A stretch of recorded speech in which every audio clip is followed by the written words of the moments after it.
Hi friends, வணக்கம். எல்லாத்துக்கும் happy new year. நம்ம சப்ஸ்கிரைபர் மற்ற எல்லாத்துக்குமே உங்களுக்கு ஃபேமிலி எல்லாத்துக்குமே ஹாப்பி நியூ இயர். இன்றைக்கி நம்ம பார்க்க போகிறது என்னென்னா, நீலகிரி மாவட்டத்தில் ட்ரெடிஷ்னல் ஃபெஸ்டிவலை பற்றி தான் பார்க்க போகிறோம். அது வந்து ஜெகதலான ஒரு கிராமத்தில் நம்ம வீட்டு பக்கத்துலேயே கொண்டாடுறாங்க. அதை பற்றி தான் இன்றைக்கி பார்க்க போகிறோம். இந்த ட்ரெடிஷ்னல் ஃபெஸ்டிவல் எப்படி பார்த்தீங்கன்னா, எல்லாருமே ஒயிட் அண்ட் ஒயிட்டில் தான் இருப்பாங்க. இயர்லி பார்த்திங்கன்னா டிசம்பர் இல்லை ஜனவரியில் அவங்களுக்கு ஃபெஸ்டிவல் இருக்கும். இது வந்து நிறைய இடத்துல நடந்தாலும் இந்த ஜெகதலாவில் வந்து ஃபேமஸாக இருக்கும். கிட்டத்தட்ட ஒரு 8 ஊர் சேர்ந்து இந்த ஃபெஸ்டிவல் கொண்டாடுவாங்க. இதான் அவங்களோட டெம்பிள். இந்த டெம்பிள் பார்த்திங்கன்னா மக்கள் வந்து ஒவ்வொரு கிராமத்துலேருந்தும் இங்கே வருவாங்க. அதாவது 8 கிராமத்துலேருந்து சேர்ந்து இந்த ஃபெஸ்டிவல் கொண்டாடுறதுனால நல்ல ரஷ் இருக்கும். அதே சமயம் பாரம்பரியமாகவும் இருக்கும். அவங்களோட காஸ்ட்யூம் பார்த்திங்கன்னா எல்லாருமே பார்த்திங்கன்னா சின்ன வயசுலேருந்து பெரியவங்க வரைக்கும் ஒரே காஸ்ட்யூமில் இருப்பாங்க. ஒயிட் அண்ட் ஒயிட், அதாவது வேஷ்டி. லேடிஸ்லாம் பார்த்திங்கன்னா ஒயிட் வேஷ்டியில் வந்து கவர் பண்ணியிருப்பாங்க. இதுதான் அவங்களோட கோயில். இந்த கோயில் பார்த்திங்கன்னா அவங்க ஜெகதலாங்கிற கிராமத்தில், அதாவது குன்னூர்லேருந்து கொஞ்சம் டிஸ்டன்ஸில் இருக்குது இந்த கிராமம். இது வந்து அரவங்காடு வெடிமருந்து தொழிற்சாலை இதுலேருந்து கொஞ்சம் பக்கத்தில் இருக்குது.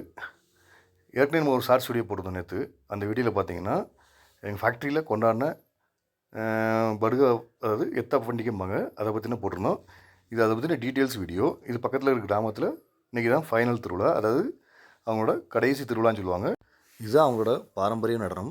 இந்த நடனத்தை பார்த்திங்கன்னா ரொம்ப சிம்பிளாக பண்ணுவாங்க. அதே சமயம் குழந்தைங்கள்லேருந்து பெரியவங்க வரைக்கும் கூச்சப்படாமல் எல்லோரும் ஒன்று சேர்ந்து ஆடக்கூடிய ஒரு டான்ஸாக இருக்கும்.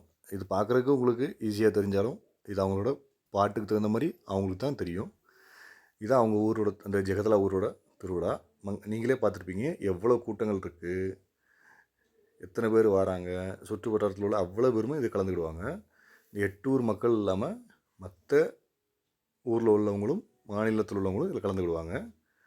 இதோட ட்ரெடிஷன் என்னென்னா, ஒவ்வொரு ஊருக்கும் தூரத்தில் பார்த்துருந்தீங்கன்னா உங்களுக்கு தெரியும், கொடைன்னு சொல்லி ஒன்று வச்சுருப்பாங்க. அவங்களோட சிம்பிளே பார்த்திங்கன்னா ஒரு கொடை மாதிரி இருக்கும். ஒவ்வொரு கலரில் இருக்கும். அந்த ஒவ்வொரு ஊருக்கும் ஒவ்வொரு கலரில் இருக்கும். அந்த கொடையை வந்து இவங்க யூஸ் பண்ணிகிட்டு இருப்பாங்க. இந்த கோயில், இந்த பார்த்திங்கன்னா கோயிலில் போகிறோம் சிம்பிள்லாம் கொடை தான் வச்சுருப்பாங்க அவங்களுக்கு.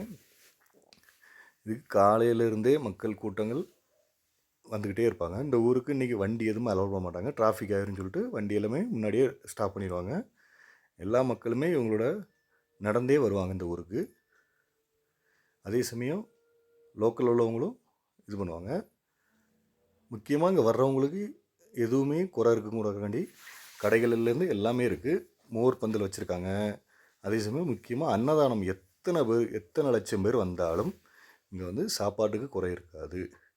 இவங்களோட பாரம்பரிய உணவான அவரைக்குழம்பு, ரசம், சாதம் கண்டிப்பாக அங்கே கிடைக்கும். நீங்கள் எத்தனை மணிக்கு வந்தாலும் உங்களுக்கு மத்தியானம் லஞ்சு கண்டிப்பாக அங்கே இருக்கும். அதனால் நீங்கள் அடுத்த வருஷம் இந்த திருவிழா பார்க்க சான்ஸ் கிடச்சின்னா கண்டிப்பாக வாங்க, நல்லா என்ஜாய் பண்ணுங்கள். இந்த ஊர் மக்களோட கல்ச்சர் தெரிஞ்சுக்கோங்க. இதே மாதிரி நிறைய வீடியோ உங்களுக்கு தெரிஞ்சுக்கணுன்னா நம்ம சேனலை மறக்காமல் சப்ஸ்கிரைப் பண்ணிக்கோங்க. மற்றவங்களுக்கும் ஷேர் பண்ணிக்கோங்க. Once of all happy new year. Bye friends, take care.